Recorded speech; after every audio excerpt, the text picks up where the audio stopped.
Let me show you how to make my pear with chocolate sauce dessert.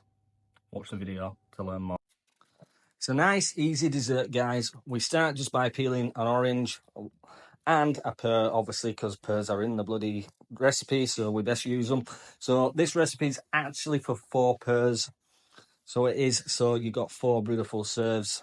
If you are dating somebody that you really do love, this is going to be the dessert recipe for you.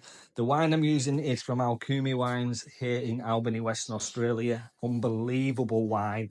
But feel free to use whatever wine you have got.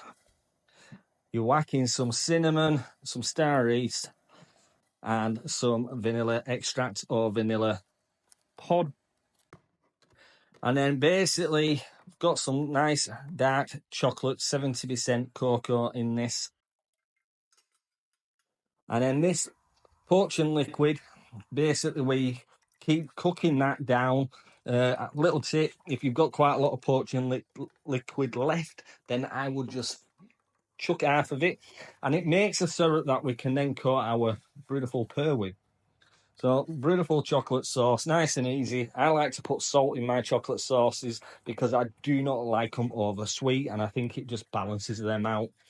So keep on stirring. Here we go. Here's our poaching liquor that has now turned into a nice syrup. And we just put the pear in, and you'll get a nice shine plus some flavour. And the end result is unbelievable dessert, guys. Trust me, it is not hard. Now, the pears can take a while until they become like a jelly and nice and soft, but it's going to be worth it in the end.